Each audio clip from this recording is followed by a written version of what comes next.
매년 우리가 부활주일 예배를 드리죠. 마스크 쓰실 분들은 마스크 쓰십시오. 절기 예배를 어떻게 드릴까라고 늘 절기 때마다 고민이 돼요. 그런데 내 안에 확실히 와 있는 것은 뭐냐면, 오늘 요즘 미디어 예배 등등 해서 조직이 어떻고 신학이 어떻고 기독론이 어떻고 막 그러죠. 다 맞습니다. 그러나 주님은 기독론을 묻지 않습니다. 교파도 묻지 않습니다. 오늘 사느냐를 묻는 겁니다. 주님이 와서 이렇고 저렇고 묻지 않습니다.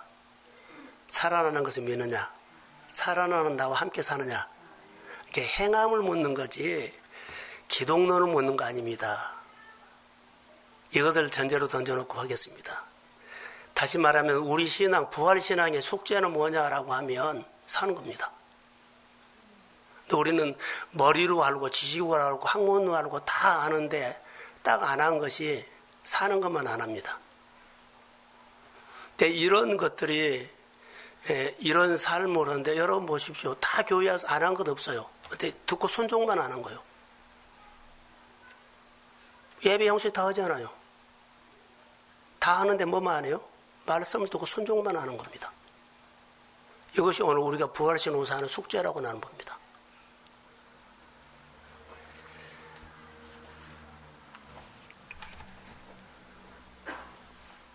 예수님은 오늘 부활하셨습니다. 할렐루야.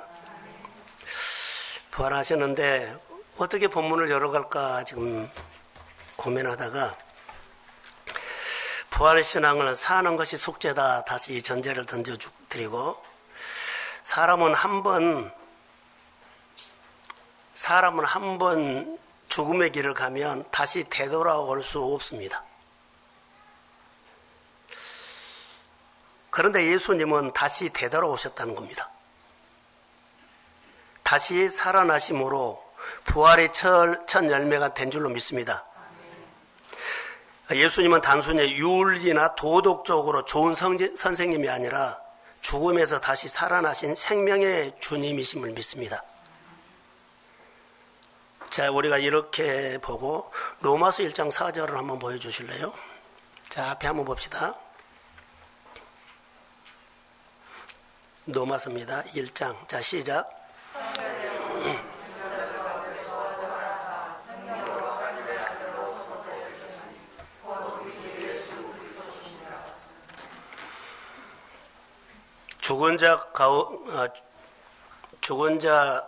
죽은 자들 가운데서 부활하사 능력으로 하나님의 아들로 선포되셨으니 곧 우리 구주 예수 그리스도라.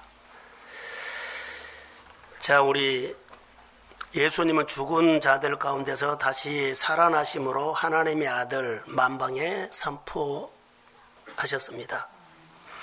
예수님의 부활은 역사적인 사실이고 따라해 보세요. 팩트. 사실입니다.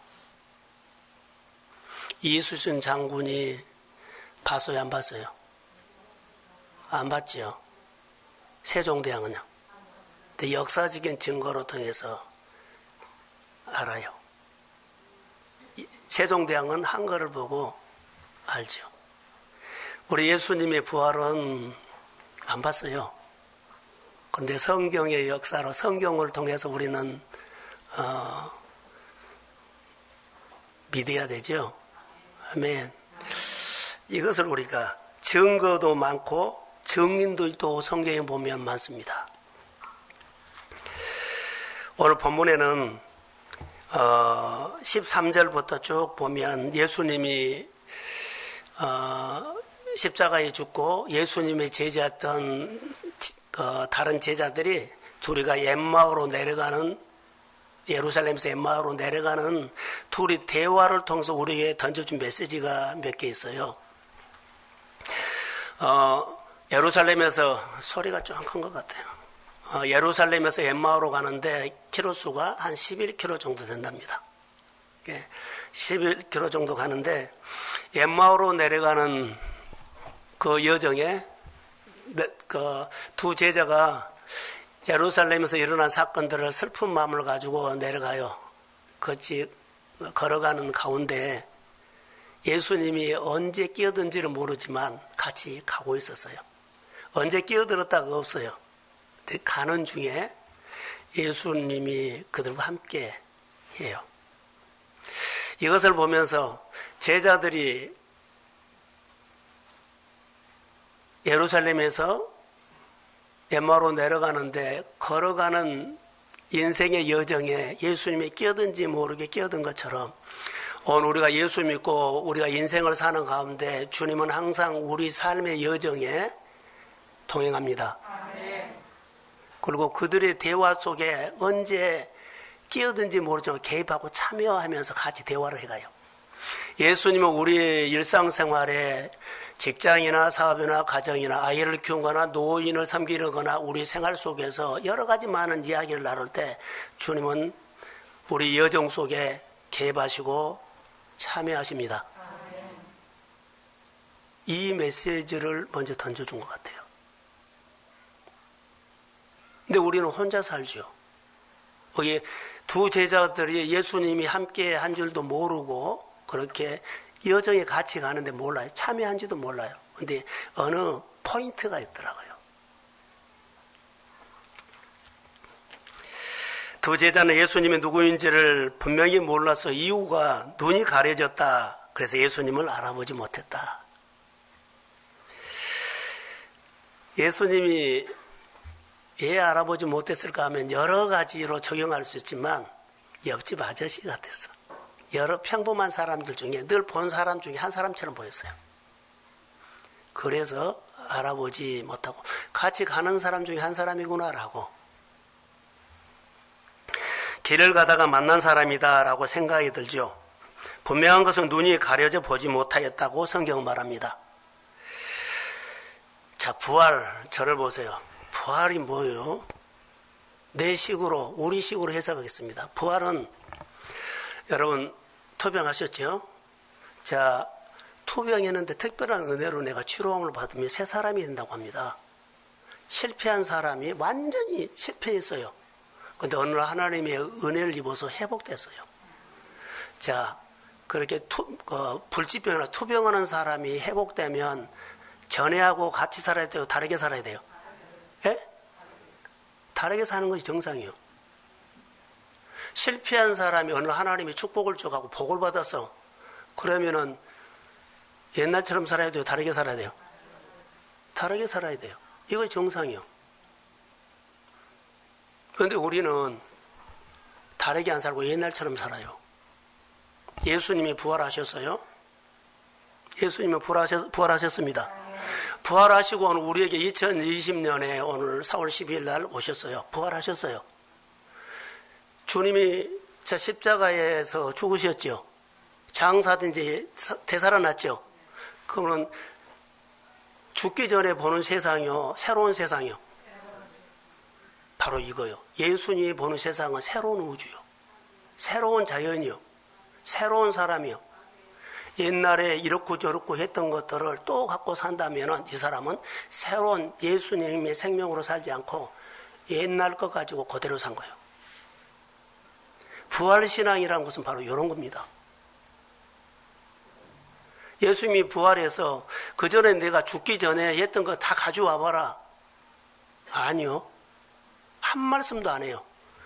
새로운 자연이요, 새로운 환경이요, 새로운 사람이요, 새로운 문화요, 새로운 하나님이 나에게 허락한 세계입니다.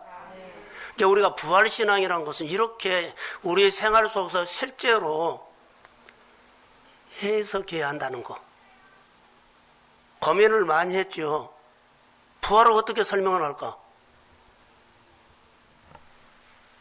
그러니까 우리가 예수를 믿으면서 부활신앙은 내가 오늘 부활신앙으로 살죠. 날마다, 따라해서 날마다 새날입니다. 날마다 새로운 환경입니다.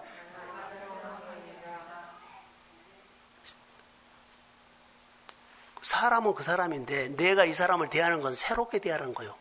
옛날에 나에게 손해보고 나에게 억울하게 하고 나하고 다투고 이런 거 없어야 돼요. 새롭게 나에게 허락한 새로운 환경으로 새 사람이요.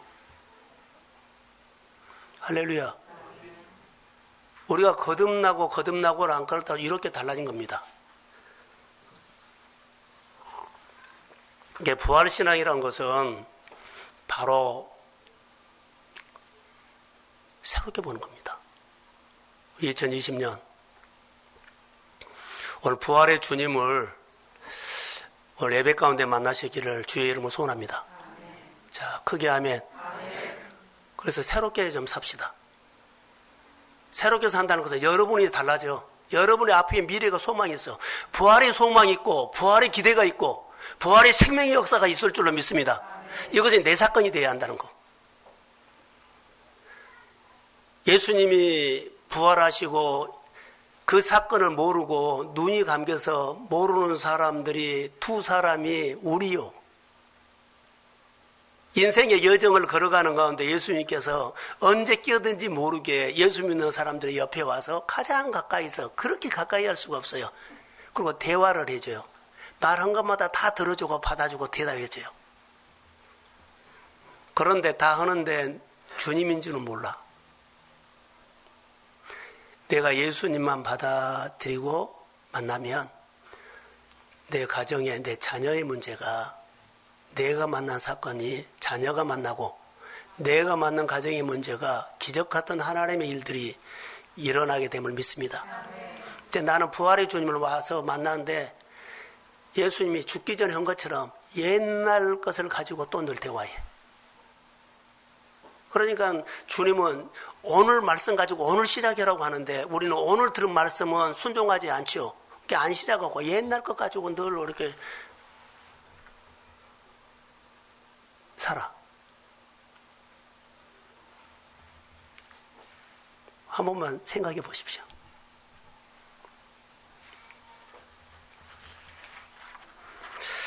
근데 문제가 하나 있어요. 25절 한번 떼주실래요? 자, 앞에 한번 보세요. 자, 시작.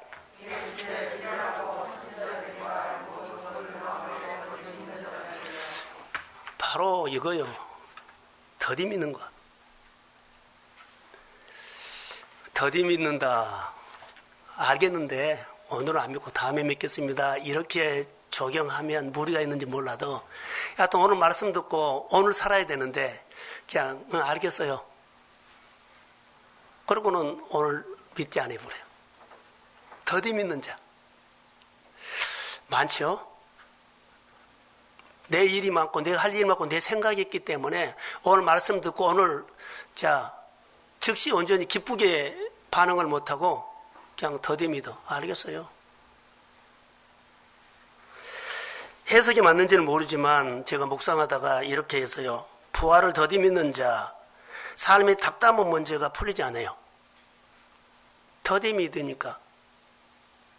삶의 문제는 모든 것이 해석이 안 돼요. 답답하기 때문에 해석이 안 돼. 여러분, 마음에 더디 믿는 자가 되지 마시길 바랍니다.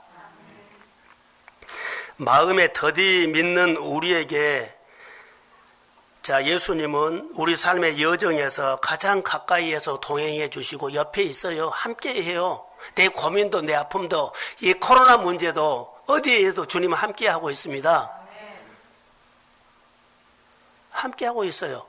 그리고 우리 대화 속에 끼어들고요. 참여해요. 그런데 주님이 그 가운데 함께 한다는 것을 나는 몰라. 우리 대화 속에 개입하시고 참여한다는 것. 마음이 둔하여서 우리는 예수님이 함께 동행하고 계심에도 불구하고 모른다. 더디 믿는 자요. 부활하신 주님은 그들의 눈을 열 수 있도록 해주시지요. 함께 걸어가면서 그들의 눈을 딱 뜨게 하고 마음에 뜨겁게 하고 그리고 사라져버려요.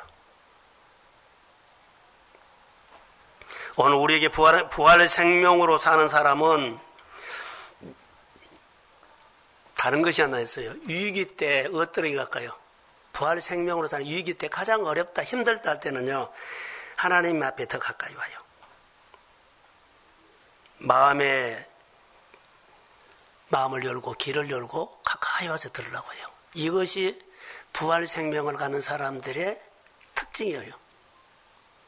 내가 예수를 믿으면 어떤 일이 있었을 때, 어떤 상황이 생길 때 가장 먼저 내 반응이 어떠냐고 한번 보세요. 더디 믿는 사람이냐, 민감한 사람이냐. 여러분들이 그 부분을 알 거예요. 그리고 위기 때 가장 내가 부활신앙으로 사는 사람은, 예수님은 위기 때 가장 먼저 아버지를 바라보면서, 아버지, 이 환경 어떻게 해야 합니까? 불쌍한 사람이 있으니 이 불쌍한 사람 어떻게 합니까? 아버지에게 질문하고 물었던 것처럼 오늘 우리가 어떤 상황과 사건이 생기면 가장 먼저 하나님을 향해서, 아버지, 이런 문제를 어떻게 내가 풀어야 돼요? 질문하는 사람이 되기를 소원합니다. 질문하면 어디 와서 해야 돼요? 교회 와서 해야죠. 하나님을 향한다는 것은 교회입니다.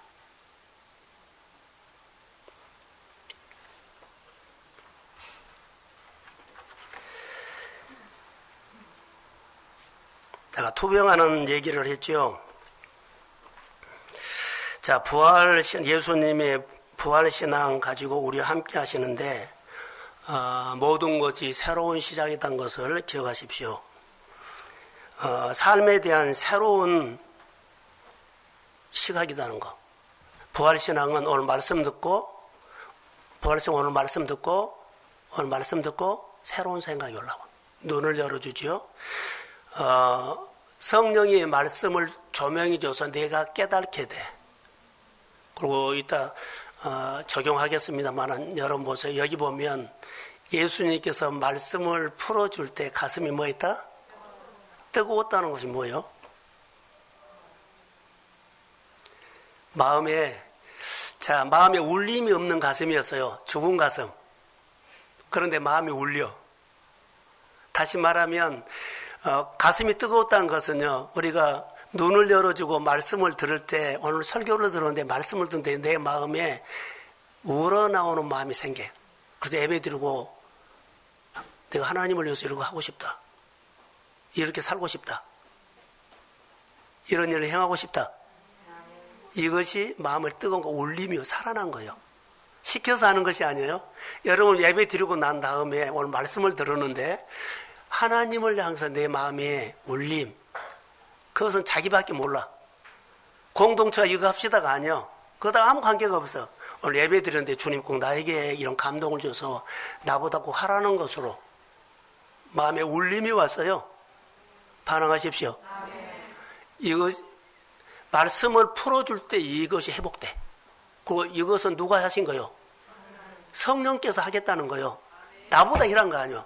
너 주머니가 한 거 아니라 너 주머니를 통해서 내가 일하겠다는 겁니다. 너 손을 통해서 내가 일하겠다는 겁니다. 근데 우리는 마음이 둔하기 때문에 다 내가 한 줄 알아. 그리고 어떻게 옛날 거 내가 하나님의 일을요 통장에서 시작하지 않고 예수 이름에서 시작하십시오. 근데 우리 통장에서 시작하라 그래. 돈 없어. 건강이 안 좋아. 환경이 안 돼. 이렇게 시작한 거 아니에요. 예수 이름으로 마음이 뜨거워졌을 때, 성령께서 내 가슴을 살려서 자원하는 마음이 일어났을 때, 그렇게 하나님께서 우리의 생활을 이끌고 일하시고 축복하시고 우리의 생활을 복되게 하십니다. 이게 부활신앙이요. 내 가슴이 뛰어야 돼요. 부자들만 하나님이 일하겠네요. 그럼 돈 있으면 통장 내로 한다면? 아닙니다. 건강한 사람만 일하겠네요? 아닙니다. 바쁜 사람, 괜찮은 사람, 지식 있는 사람 하기는 아닙니다. 갈릴리 촌놈들이 있습니다. 가난한 자들이 있습니다. 멸시천대 받은 사람이 있습니다. 마음에서 하나님 앞에 예복을 입고 은혜를 간구했을 때, 말씀을 풀어줄 때 그 말씀이 하나님이 나에게 주신 말씀으로 받아들일 때, 내가 하나님의 나라를 볼 때 늘 내가 불쌍히 여기고 돕고 싶고 함께하고 싶고. 할렐루야. 두 제자가 옛마을로 내려갔을 때 그들은 절망하고 슬픈 기색으로 갔어요. 그런데 예수님께서 그들의 눈을 열어주고 가슴을 뜨거워서 바꿔준 게 그들의 마음은요, 슬픔이 아니고 낙심이 아니라 회복돼서 예루살렘으로 다시 올라왔습니다. 이것이 부활신앙의 신앙이라는 겁니다. 오늘 우리가 신앙생활 할 때 오늘 말씀을 듣고 여러분 보세요. 영적인 세계는 과거의 역사가 아니라 따라해 보세요. 지금 영적인 일들은요, 통장이나 과거 역사로 한 것이 아니라 지금이 오늘 주신 말씀을 가지고 가슴이 뜨거우면 주님의 말씀 앞에 내가 반응하십시오. 오늘의 영성이라는 거예요. 그런데 우리는 오늘의 영성은 하나도 안 하고 옛날 거, 내 형편, 상황을 따져보고 하겠다 안 하겠다 해요. 죽은 신앙이죠. 하나님의 일을 할 수가 없어요. 더디 믿는 자. 저는 교회를 섬기면서 이제 1세대들은 안수 집사나 권사님들, 그리고 이제 장로도 세워야 되는데 커야지 세우죠. 근데 중간에서 이제 50대, 40대 커줘야 되는데 아예 안 커버려요. 저 보기는 그래요. 교회만 다니지 영적으로 안 커. 참 답답할 때가 있어요. 그리고 믿는 가정에서 내 자녀들을 신앙으로 안 세워. 그냥 알아서 해버려요. 오늘 부활신앙을 가지면 집에 잠자는 자녀들, 예배 자리에 멀어진 자녀들, 주일, 여러분의 가슴에서 살아있기를 소원합니다. 자, 크게 아멘. 오늘 진짜로 부활하신 주님, 오늘 부활주일날 부활하신 주님 말씀을 통해서 내 가슴에 왔다면 여러분은 옛날 것이 아니라 새로운 삶이 시작된다고. 말 안 듣는 자녀가 아니라 오늘 부활하신 주님이 나에게 말한 대로 내가 살면 환경이 살아났습니다. 이게 말이 통한다고요. 내가 문제다는 거. 삶이 안 풀리고 삶이 어려운 것이 아니라 내가 문제라는 걸 몰라요. 그리고 환경이 안 된다 그래. 환경의 주인이 아니라 이 모든 환경의 주인은 주님입니다. 그분을 만나야 되는데 그분은 안 만나. 부활신앙이라는 것은 이런 것입니다. 부활생명이 나에게 보이셨다라고 하지요. 성경에 보니까. 그래, 부활생명으로 지금 살지 않으면 코로나 극복하기 어렵습니다. 부활신앙으로 우리가 살지 않으면 우리에게 코로나 같은 또 다른 어려움이 오면 우리는 또 극복하기 어렵습니다. 오늘 부활생명으로 살면 앞으로 어떤 또 다른 코로나가 온다 할지라도 하나님의 지혜로 극복하게 될 줄로 믿습니다. 자, 주의 마음을 우리에게 부어달라고 그렇게 기도하셔야 돼요. 더디 믿는 자들아 그랬죠. 저는 본문을 들어가기 전에 이런 설교를 좀 더 붙여서 하려고 합니다. 예수 믿으면서 하나님 앞에 우리가 쓰임받아야 되죠. 근데 하나님 앞에 쓰임받으면 저는 늘 한 가지 간절한 거 있거든요. 우리 교회가 하나님 앞에 쓰임받기를 소원합니다. 이것만큼은 분명해요. 어떤 모양이든지 쓰임받아야 합니다. 그러면 여러분 집 짓는 사람들이죠. 집을 짓는데 현장에 가보면 연장 도구가 있어요. 자, 목수들 그 전에 봐거든. 저도 집 짓는 일 얘기는 목수들 뭐 아침에 와서 일찍 와가지고 톱니 갈아요. 톱 잘 들게 톱 갈아요. 대패 갈아요. 여러 가지 갈아요. 날카롭게. 그리고 그날 하루 일하면 어때요? 무뎌지면 다음날 아침에 또 와서 갈아요. 도구가 묻어지면 힘들고 능률도 안 올라와요. 그래서 도구를 목수들은 날마다 매일같이 간다. 영적으로 하나님의 집을 지는 하나님의 사람들은 날마다 영적으로 다듬어야 돼요. 할렐루야. 무디면 안 돼요. 무디면 탓만 해요. 연장 탓만 해요. 황정 탓만 해요. 만약 도구를 갈지 않고 묻어지거나 녹슬면 사용할 수가 없을 수 있어요. 주인이 기술자가요, 여러 가지 연장 중에서 녹슬거나 묻어 있으면은 안 해요. 준비되고 날카롭게 쓴 것을 끼워서 쓰지. 기술자가 도구를 쓸 때는 잘 다듬어지고 날카롭고 다듬어진 것을 그 도구를 골라서 쓴다. 자, 만약에 주님께서 주님의 일을 할 때 분명하게 주님은 도구를 사용하는데 우리가 믿음의 도구가 될 줄로 믿습니다. 잘 다듬어주고 잘 준비된 사람 중에 골라서 쓰실 거라고 난 믿습니다. 준비해라는 거예요. 다시 부탁합니다. 코로나를 통해서 우리가 힘듦이 왔어요.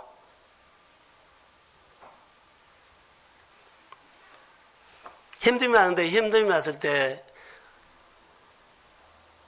영적으로 훈련하는 기간이구나라고 해석해야 돼요. 믿음의 훈련을 해야 된다는 겁니다. 코로나가 끝날 때 다듬어진 사람, 훈련한 사람은 그 기간 동안에 많이 성숙한 믿음의 가정이 되었을 거라고 믿습니다. 자, 아멘. 하나님이 분명하게 한국교회에 코로나를 통해서 간섭하시는 의도가 있어요. 하나님의 섭리거든요. 재수 없어서 한국에 이거 코로나가 온 거 아니에요. 어떤 일을, 어떤 사건들도 하나님의 그 안에 간섭하심, 의도하심이 있습니다. 이것을 우리 개념으로 한번 적용해 볼까요? 하나님이 분명하게 이 코로나를 통해서 우리 교회나 여러분의 성도의 사업장이나 개인적인 가정에 간섭하시는 의도가 있어요. 이게 훈련이요. 훈련하지 않으면 코로나 끝난 다음에 영적으로 완전히 무너져 버릴 거예요. 예배 올 마음도 없고 신앙생활도 귀찮게 생각해 버릴 거예요. 이것이 하나님의 간섭하심이라고 의도를 보고 훈련하면 이 코로나 끝난 다음에는 내가 훈련소에 갔다 온 것처럼 성장할 줄로 믿습니다. 하나님의 의도하심이 있어요. 이 코로나를 통해 가지고 여러분의 사업장 한번 보세요. 잘 되셔야 해요. 이왕 사업을 하려면 잘하십시오. 뛰어나게 하십시오. 쩔쩔매면서 하지 말고 그런다면 하나님 앞에 나와서 엎드리세요. 그거 어떻게 잘해보려고 거기다 시간 투자한 20시간 쓴다면은 교회에 와서 그거 3분의 1만 쓰세요. 다듬어 갖고 해야지 무딘 거 갖고 무슨 사업을 해요. 영적으로 하셔야 돼요. 복은 누가 줘요? 하나님이 줘요. 복은 하나님이 주는데 하나님이 할 수 없는 것만 내가 골라가지고 하고 있어요. 여기에는 우리가 알게 모르게 감춰진 것이 있어요. 따라해 보세요. 기득권. 내가 예수 믿는 기득권. 집사 받은 기득권, 장로 받은 기득권, 교회 오래 다닌 기득권, 내가 예수 이렇게 믿었다는 기득권, 배웠다는 기득권, 내가 이렇게 해봤다는 기득권, 늘 나타난 거 나는 늘 봐요. 아, 이 사람 이거 좀 내려놓고 하지. 그런데 안 내려놔죠. 이 기득권이 문제예요. 코로나를 통해서 우리에게 하나님의 간섭하심이 뭐 할까요? 기득권이라고 해요. 부활신앙을 통해서 우리가 어디를 기득권만 내려놓으면 보여요. 그 기득권 때문에 그 사람 생활에서 누가 안 보여? 그 기득권을 가지고 있기 때문에 그 사람의 통해서 하나님이 안 보여. 그 기득권으로 행세하는 것만 보여. 당연히 그가 섬기고 그가 하나님 앞에 살고 일하고 사업하는데 하나님이 안 보여. 그가 가지고 있는 기득권. 그것 때문에 하나님이 안 보여. 기득권, 욕심이 보이고 내 자존심이 보이고 내 탐심이 보여. 그래서 그것만 내려놓으면 하나님이 그 가정과 뭐 가족이나 자녀들인가 뭐 일도로 싹 만질 텐데 그 기득권 끝까지 고집하고 있어. 내가 이해될 때까지 하나님의 일들을 이해될 때까지 안 한 거예요. 규례를 안 지킨다는 거예요. 주일이라든가 시간개념이나 11조라든가 이런 것들을요, 내가 이해될 때까지 안 해요. 그것이 기득권이요. 부활신앙이 주님을 만나면 이것부터 무너뜨려 버려요. 삭개오가 예수를 만났을 때 뭐가 무너진 거예요? 이 기득권요. 그래서 그날 예수님이 그 집에 가서 기득권이 무너지니까는 몇 배로 갚아요? 얼마를 줘요? 절반을 떼어줘 보라. 기득권을 무너뜨린 겁니다. 그러니까는 그의 생활 속에 누가 보여? 예수님이 보이기 시작해. 하나님 보여. 2020년 우리 교회 안에, 우리 성도들 가정 안에 다 하나님을 만나야 되는데 뭐가 맡고 있냐면 다양한 기득권을 갖고 있어, 자기가. 이거 무너뜨려야 돼요. 나는 돈을 이런 개념으로, 시간을 이런 개념으로, 나는 일을 이런 개념으로 한다는 거. 이거 무너뜨려야 돼요. 그리고 힘들다 그러고 어렵다 그러고 그러거든요. 때로는 여러분, 하나님이 때로는 우리 교회를 위해서, 여러분의 가정을 위해서 개인적인 사업도 하고 개인적으로 직장 생활도 하지요. 근데 코로나 같은 어려움을 통해서 간섭하는 의도가 있다는 거. 근데 의도를 모르고 나는 이거 어려움을요, 어떻게 이겨보려고 애써버려요. 거기서 하나님이 의도하심이 있는데 하나님은 안 배워. 하나님을 배워야 돼요. 그래야만 부활신앙은 우리의 소망을 주시는데, 자, 코로나 같은 어려움을 통해서 하나님은 의도하신 뭐예요? 지금 너 힘들잖아. 너가 그렇게 이루고 싶은 거 어떻게 세상식으로 이루지 말고 너 미래를 준비해라는 거예요. 그런 의도하심이 있어요. 너 그릇을 준비해라. 그런데 하나님을 배운 것이 아니라 그것을 붙잡고 이겨버리려고 그래. 하나님은 뭐라 그래요?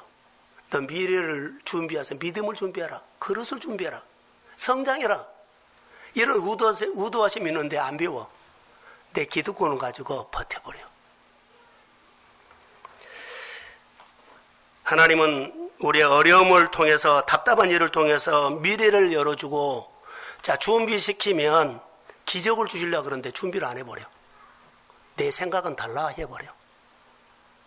그러니까 하나님이 분명하게 엠마오로 가는 두 제자가 실망하고 낙심하면서 걸어간 중에도 예수님이 거기에 그 걸어가는 여정 중에, 우리 인생 여정 중에, 답답한 여정 중에 함께 하십니다.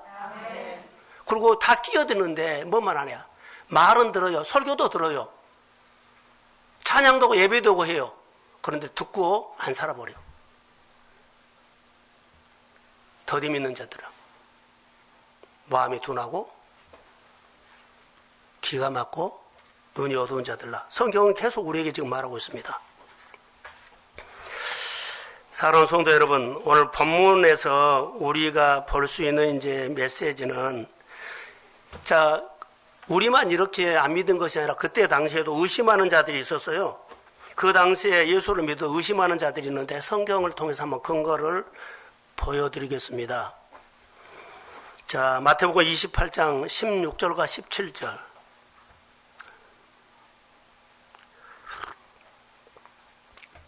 마태복음. 예. 자, 한번 읽읍시다. 시작.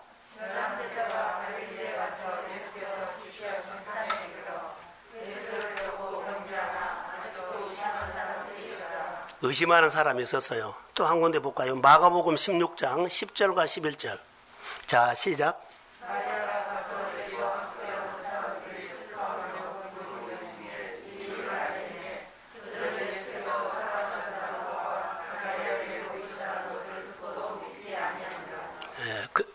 지금만 그런 것이 아니라 그때 당시에 의심하는 자들도 있고 내가 만나고 왔다 그래도 믿지 않아요.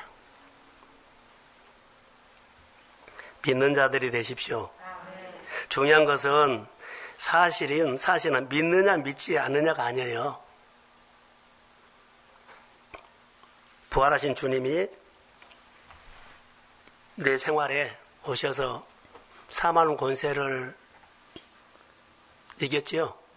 근데 저는 이렇게 해서 우리에게 콱 묶여있는 것을 주님이 풀었습니다. 그럼 내 문제도 푸십니다. 주님의 푸심이 나의 푸심이고 주님의 열어주심이 나의 열어주심입니다. 이렇게 해석하면 부활신앙은 이거요. 오늘. 자, 다 새롭게 봐야 되는데 나는 옛날 것을 보고 있어. 부활신앙인 것, 예수 믿는 것은요, 다 새로운 거요. 관점이 바꾼 겁니다. 그래서 부활의 복음이 뭡니까? 라고 하면 예수 그리스도께서 살아나셨다는 전파하는 것, 내 삶을 통해서 주님을 표현하는 것이 복음이에요. 복음을 누리고 사시기를 주의 이름으로 소원합니다. 자, 한 군데 꼭 같이 읽고 싶은 것이 있네요. 마태복음 13장 13절에서 16절을 한번 볼까요? 자, 시작.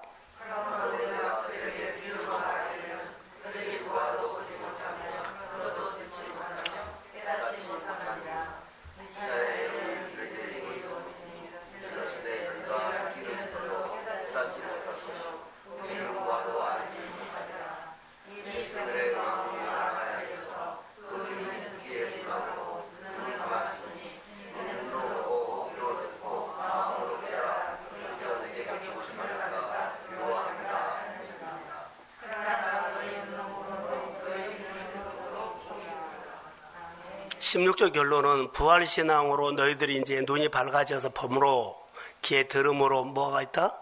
복이 있다. 마음이 완악하면, 마음이 더디 믿으면 안 돼요. 우리가 마음이 더디 믿는 사람, 완악한 사람, 들어도 듣지 못하고 봐도 보지 못한 그 중에 한 사람이 오는데 예수 그리스도의 죽으심으로 내 모든 문제가 주님과 함께 죽었고 예수의 부활하심으로 내가 함께 예수의 생명으로 사심을 믿습니다. 너희들이 이제는 범으로 들음으로 복 있는 자가 될지어다. 이렇게 사는 것이 부활신앙이다. 사랑하는 성도 여러분, 지옥이 없는 것이 아니라 안 보인 겁니다. 저희들 신학교 졸업할 때 설교학 교수님이 웃음의 소리로 내가 너희들을 다 지옥으로만 데리고 갈 수 있다면 다 보여주면 4학년, 4학기 동안 배운 거 이걸로 끝난다. 지옥 보면은 달라진다는 거예요.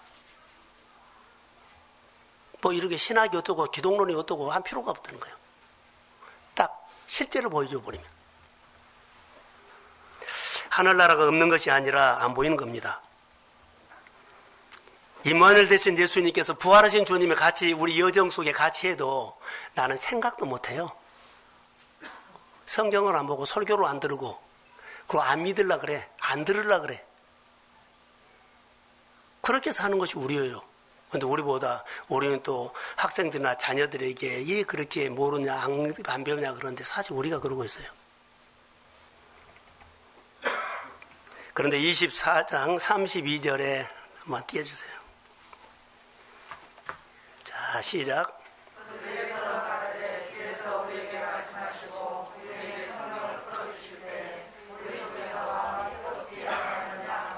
바로 이것입니다. 말씀을 풀어주실 때 우리 마음에서 어때요? 마음이 뜨겁지 아니하냐? 울리지 않는 가슴이 울리기 시작했어요. 울림이 있어. 누가 피리를 불어도 풍악을 불어도 춤추지 않고 노래도 안 해. 그냥 냉랭하고 내 식으로 살아. 아무리 교회에서 말하고 아무리 하나님 뭐 어쩌고 해도 나는 아무 관계가 없어. 내 식이요. 안 한 것 없어. 다 해요. 그런데 예수님께 부활하신 주님이 우리 여정 속에서 어느 날 딱 개입해가지고 말씀을 풀어줄 때 가슴이 뜨거워지기를 소원합니다. 울림 없는 가슴이 울려. 내 사고방식에 내 논리가 완전히 무너져버려. 내 계산이 완전히 무너져버려. 내 식으로 사는 것이 완전히 내가 아니다고 내려놔버려. 말씀에 깨달아지는 부활의 아침이 되기를 주의 이름으로 소원합니다. 이래야만 여러분 달라집니다.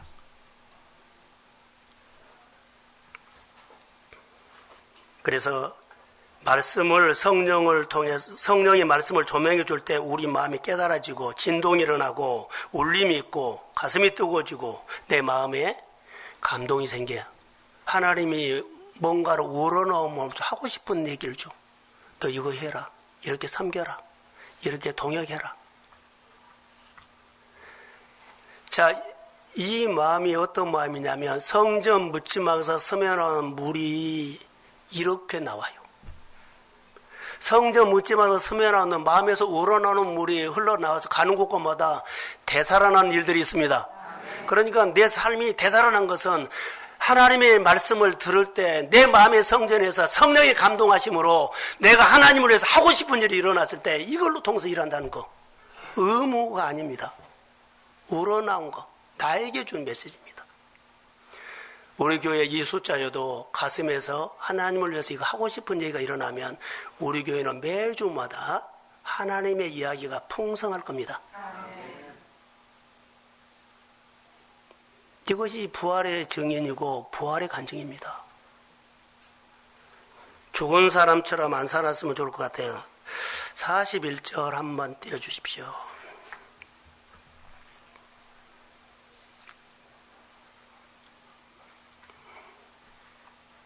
없어요? 자, 성경을 찾아서 읽읍시다. 아까 24장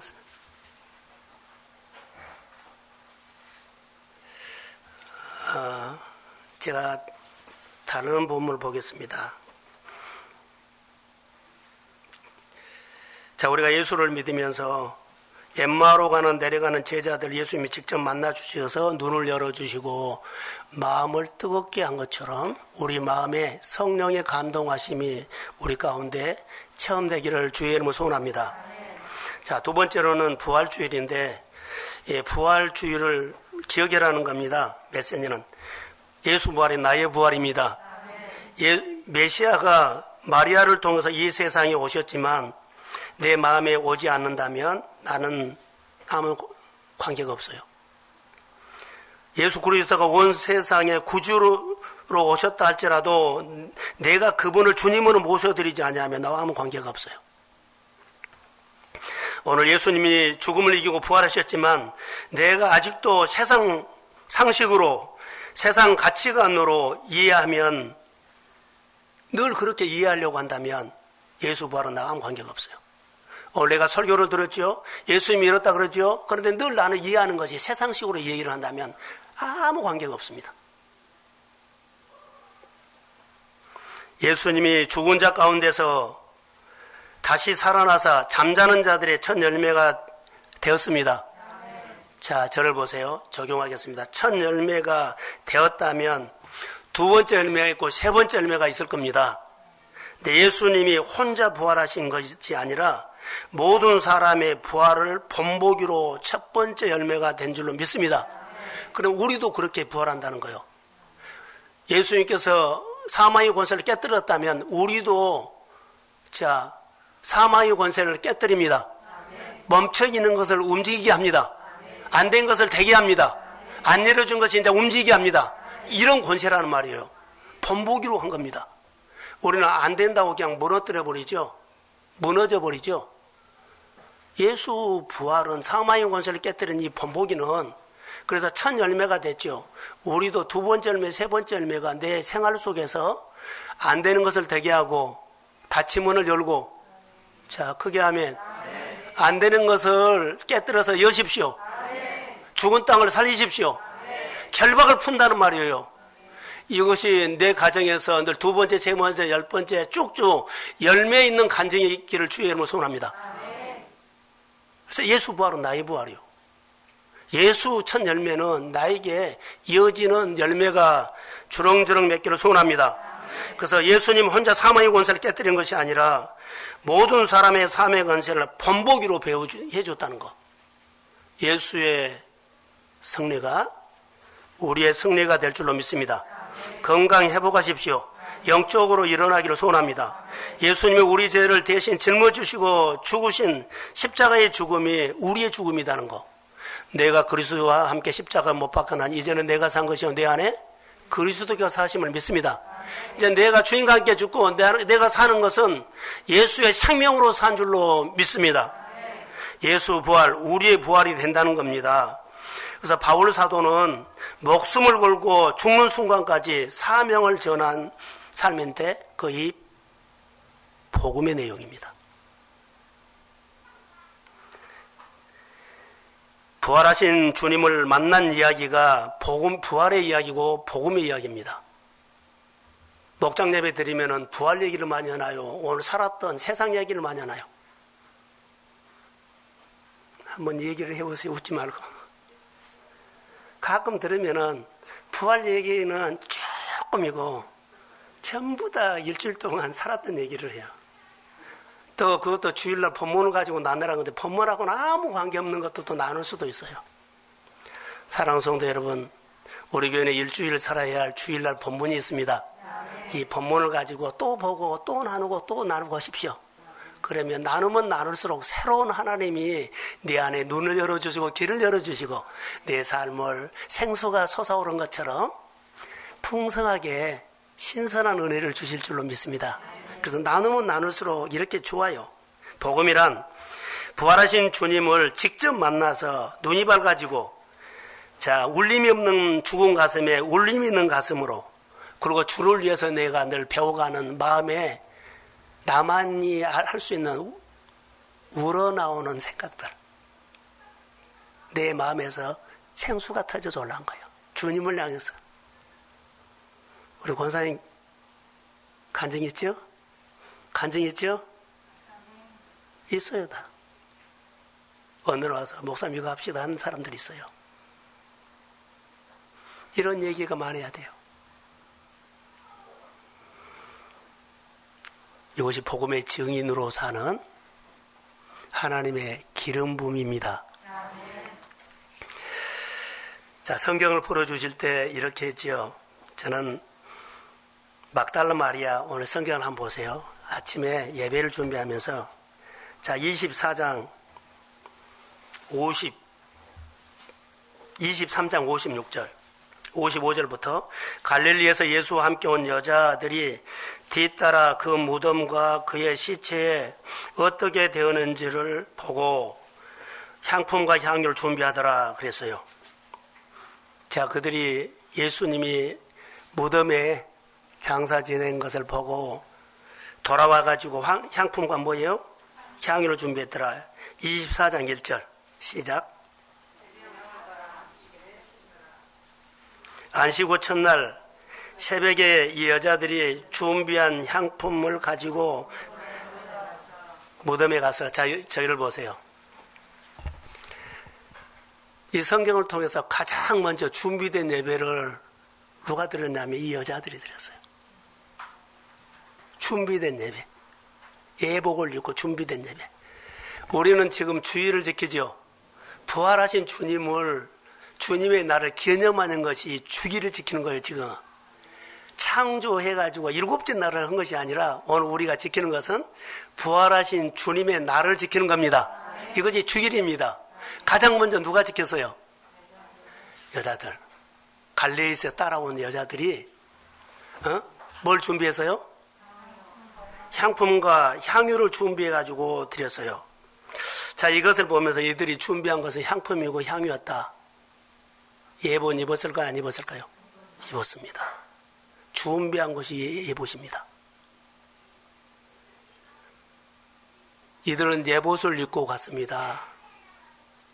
향유 준비해서. 자, 저를 보세요. 이들이 무덤에 예수님이 오고 안식일 날 새벽 미명에 갔지요.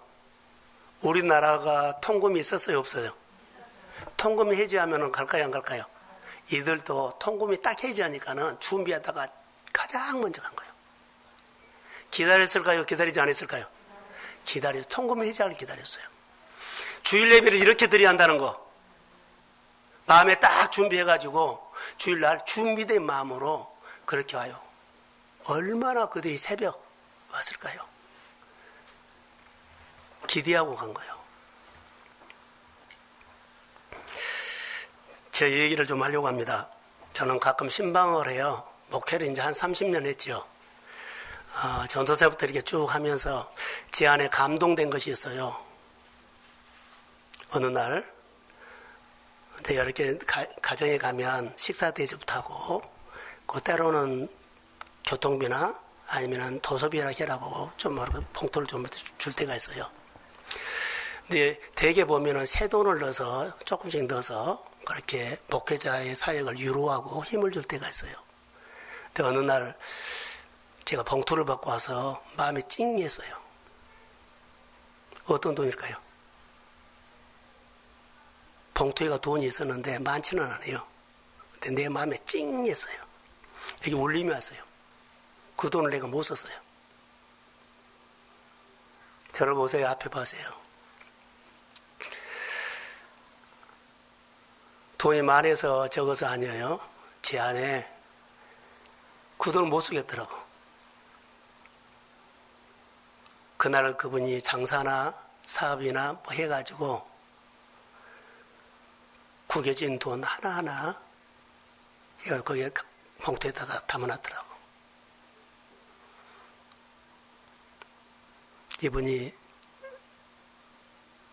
그 돈 10,000원짜리, 5,000원짜리 구겨진 돈을 봉투에다 담아서 이 사람이 이 돈을 벌 때 어떤 마음으로 벌었다는 것을 내 마음에 확 들어왔어요.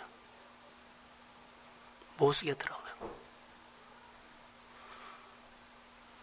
그래서 봉투를 보고 내가 울었죠. 울림이 왔어요. 그 사람이 그 돈을 어떻게 벌었다는 것을 알기 때문에 못 쓰겠더라고.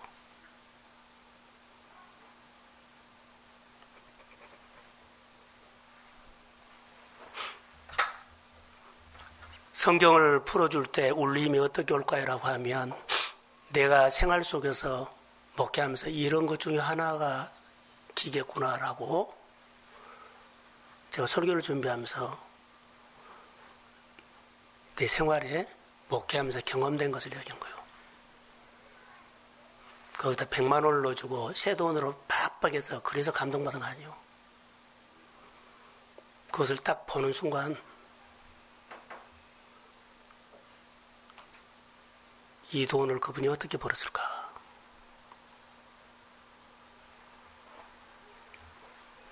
막달라 마리아가 어떻게 향품을 준비했을까요?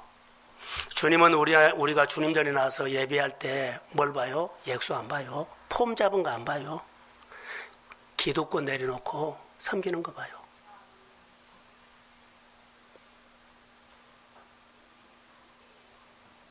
교회 오래 다녔다고 또 내가 뭐 장로라고 이거 내려놓으세요. 가장 겸손한 마음으로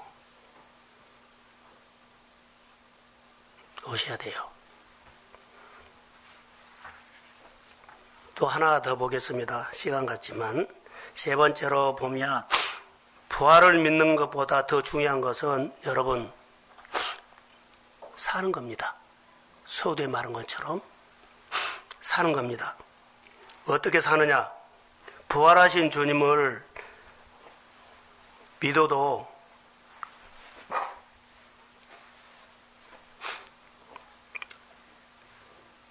부활하신 주님을 믿어도 자기 마음 안에 자기 기득권을 갖고 있어요. 너무 많이 봅니다. 믿기는 믿고 봉사하고 다 하는데 자기 안에 기득권이 있어. 행세를 해. 그것이 너무 보기가 싫어요. 이것 좀 무너뜨리면 하나님이 보일 텐데 그것 때문에 일은 다 해요. 예배도 다 드려. 뭣도 다 해요. 그런데 그 기득권. 오늘 주님이 말씀하지요. 엠마오로 가는 두 제자에게 그 여정에 개입해가지고 동행하는 것. 그리고 개입하고 참여하는 거. 이야기 다 들어주고 한 거. 주님이 오늘 우리 가운데 다 이렇게 하고 있어요. 사는 것은 이거요. 근데 그 전에 내 안에 힘든 것들을 오늘 갔다가 또 이렇게 살고 되새겨져 하고 이거 하지 말라는 거요. 그것을 저는 기득권으로 표현합니다. 너무 많아요.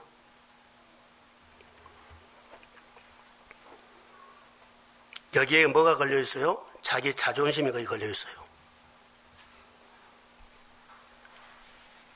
부활하신 주님과 함께 사는 것입니다. 그러면 주님을, 우리가 부활하신 주님을 만나면 내 기득권을 포기하고 내 자존심이 내려놓으면 우리 안에 우러나온 것이 하나 있어요. 뭘까요? 따라해 보세요. 존중. 존중이 나와. 존중하는지 아는지 알아. 그 사람이 자존심 부리고 있는 거, 고집 부리고 있는 거 그냥 알아요. 존중을 안 해. 존중 안 합니다. 갈 때 저에게 인사하고 간 사람 몇 사람이 돼요? 갈 때 서로 교회 권사님이나 안수 있으면 인사하고 간 사람 누가 있어요? 없어요. 존중을 해야 돼요. 기득권을 갖고 있고 자존심이 있으니까는 그렇게 행세를 한 겁니다.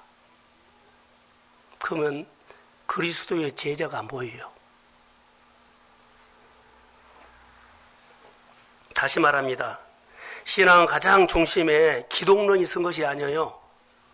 기독론이 쓴 거 아니에요. 예수 믿는 것이 쓴 거 아니에요. 교회 다니는 것이 쓴 것이 아니에요. 살아계신 부활하신 주님의 만난 인격적인 주님의 마음을 가지고 존중하고 배려하고 이해하고 베풀고 섬기는 거예요. 이것이 신앙의 중심입니다. 신학 이론도 아니고 여러분 교파도 아니고 교리도 아닙니다. 주님이 우리를 부르신 목적은 신학 교리가 아닙니다. 다시 말할까요? 기독론이 아니다는 것. 기득권을 내려놓고 자존심을 내려놓고 오늘 주님이 함께 살자 하는 이 소리를 들어야 돼요. 아무리 내가 믿습니다 말해도 살아계신 그분과 오늘 믿음으로 반응하지 않으면 그분은 그분이고 나는 나요. 예수를, 부활하신 예수를 오늘 만나십시오. 다시 한번 삽시다. 내 자신과 싸우는 영성, 내 기득권과 싸우면서 내려놓는 것이 우리 안에 처절하게 있어야 돼요. 내가 늘 하나님 앞에 앞서려고 그래. 기득권으로 뭐야. 나는 이런 사람이고 이런 대접을 받고 내가 이런 일이라고. 아닙니다. 교회 임직을 이미 받으신 분도 이거 있으면 내려놓고 앞으로 임직 받으신 분도 이런 모습으로 임직주라고 다가오지 마세요. 받고 고생해요. 먼저 내 자존심과 싸우고 내 아직과 싸워서 내 기득권과 싸워서 이거 부활하신 주님 앞에 내려놓고 주님이 내 생활 속에서 내 인생 여정 가운데서 함께 하실 때 그분이 참여하면 아멘하고 교제하면서 승리하시기를 주의 이름으로 소원합니다. 눈이 밝아지고 마음이 뜨겁지 아니하더냐. 여러분 중요합니다. 나는 어떤 결단을 내립니까? 기득권을 내려놓고 주님을 존중하면서 참다운 그리스도의 제자가 되십시오. 내 기득권을 어떻게 내려놔? 따라해보세요. 배설물. 내 기득권을 내 자존심을 배설물로 여기면서 주님께 온전히 존중하는 것. 주님께 온전한 예복을 입고 예배하는 것. 이것이 부활신앙으로 사는 사람이에요. 그래야만 주님의 사랑을 받고 주님께서 우리를 통해서 일하실 놀라운 일들을 하실 줄로 믿습니다. 내가 가장 잘한 것이 하나님의 사람들을 하나님 앞에 데려오는 것. 내가 주님을 이렇게 경외하고 주님을 존중하고 주님의 권위를 세워드리는 것처럼 자, 연약한 자를 갖고 와서 자꾸 자기처럼 그렇게 주님 앞에 이렇게 세워들어오고 예배 가까이 하고 늘 그렇게 하는 거예요. 멀어져 있는 사람들, 주저앉는 사람들 찾아가서 뭐예요? 늘 세운 거. 내가 주님을 그렇게 살고 다른 사람을 이렇게 살게 하는 것이 부활신앙으로 사는 정인된 삶을 여기서부터 시작한 겁니다. 여러분, 사회적인 기득권도 있고 종교적인 기득권도 있고 내가 가지고 있는 교회 일할 때 보면 재능 있죠? 이것도 기득권을 해요. 직분도 기득권이 있고 부도 기득권은 있고 시간도 기득권이 있고 이거 내려놓으십시오. 우리 교회나 우리 성도들이 이 기득권을 배설물로 여기면서 주님을 실제로 존중하고 경외하는 예배자로 거듭나기를 주의 이름으로 축복합니다. 예. 부활의 기쁨이 무거운 것이 아니라 부활하신 주님이 여러분의 마음속에 오셔서 늘 감격이 있고 여러분의 가정과 자녀들과 모든 범사가 되살아날지어다. 에스겔 골짜기에 마른 뼈가 되살아나서 큰 군대를 이룬 것처럼 교회가 하나님의 사람들이 일어나기를 주의 이름으로 축복합니다. 예, 일어서십시오. 부활신앙으로 살아나고 주님이 강단을 통해서 우리에게 부활하신 주님이 말씀하셨습니다. 이제는 부활신앙으로 살 수 있도록 성령이 말씀을 조명해 주시고 우리 마음에 늘 깔려있는 기득권과 자존감과 탐심과 이기적인 것을 내려놓고 내 생활 속에 내 이기적인 것, 내 기득권을 주장하는 것, 내가 이렇다는 것만 보여줬는데 이제 이런 것이 보이지 않고 그 모습 속에서 주님이 확실하니 보이도록 나를 내려놓고 주님을 높일 수 있고 주님을 존중할 수 있고 주님의 권세를 세워드릴 수 있는 믿음의 사람으로 거듭나게 하옵소서. 이제는 복음을 증거하는 증인으로 많은 사람들을 옳은 대로 돌아오게 할 수 있는 하늘에서 별같이 빛나고 세상에서도 아버지 안에 별과 같이 빛나는 하나님의 사람들로 세워지게 하옵소서. 후히 베풀고 후히 줄 수 있는 하나님께서 많은 것을 공급해주고 많은 것을 채워줬고 새로운 것을 허락하셨는데 이제는 아버지의 필요한 사람에게 줄 수 있고 베풀 수 있는 은혜를 베풀어 주시고 이제는 내 통장과 내 지식으로 시작하는 것이 아니라 예수 부활하신 주님과 함께 내 인생의 여정에서 내 옆에서 가장 좋은 곳으로 풀어주시고 눈을 열어주고 길을 열어주시고 특별히 마음에 아버지 하나님이 뜨겁게 해주시는 그 감동으로 마음에 우러나오는 그 표현으로 아버지 하나님이여 나눌 수 있고 베풀 수 있고 섬길 수 있도록 가슴이 살아나는 역사가 있기를 원하며 아버지 하나님 가슴으로 말씀을 듣고 가슴으로 나누고 가슴으로 복음을 증가하는 하나님의 사람들 부활신앙으로 살게 하옵소서. 교회에 많은 치유가 있게 하옵소서. 많은 결박이 풀어져서 잘되고 형통하고 번성하고 일어나는 하나님이 소문난 주님이 꼭 함께 일하고 싶은 교회에 삼아 주옵소서. 성도들 일터가 사업장을 보면 새로워졌다고 주님이 그 가정을 존귀하게 여기며 쓰고 싶은 주의 마음이 일어나도록 살게 하옵소서. 하나님, 교회 우리 안수 집사님과 권사님의 가정들을 먼저 복비로 주옵소서. 우리 집사님들과 직분 맞는 모든 성도들 하나님의 주신 자리에서 예배자 되게 하시고 예본 있고 주님을 섬기는 가운데 가정에 놀라운 주의 변화가 일어나도록 이것은 내가 한 것이 아니라 주님이 하셨다고 간증할 수 있도록 부활의 열매가 생활의 열매가 있도록 도와주시고 성도들의 재정적인 문제도 하나님이여 주님 안에서 풀어갈 수 있도록 지혜를 더하여 주옵소서. 오늘 우리 마음이 주님으로 인해서 기쁘고 감동된 감격 있는 눈이 열리고 마음이 아버지 뜨거워지는 하나님의 사람들로 다시 세상으로 가게 하옵소서. 감사합니다. 늘 축제 같은 하나님의 이야기가 풍성한 교회 되게 하여 주시고 그리고 하나님을 존중하고 교회 사역을 존중하고 서로 아버지 존중하고 배려하며 이제는 아버지 하나님이여 다툼이 없는 교회 서로 하나 되고 잘되게 해주고 싶은 마음이 일어나는 교회 성도들이 되도록 은총을 베풀어 주옵소서. 이제는 교회 머리가 되신 부활하신 예수 그리스도의 은혜가 있기를 원하며 하나님 아버지의 극진하신 사랑하심과 성령님의 인도하심, 충만하심, 교제하심이 부활의 열매를 맺기를 원하는, 주님을 높이고 살기를 원하고 하나님의 영광을 위해서 살고 싶어하는 사랑하는 성도들의 머리 위에, 가정과 일터 위에, 사업장과 자녀 위에, 그리고 우리 생활의 영역 구석구석에, 또 이 땅에 고통받고 힘들어하는 교회들 위에, 흩어지는 선교사님들 위에 이제로부터 영원까지 함께 하시기를 간절히 축원하옵나이다.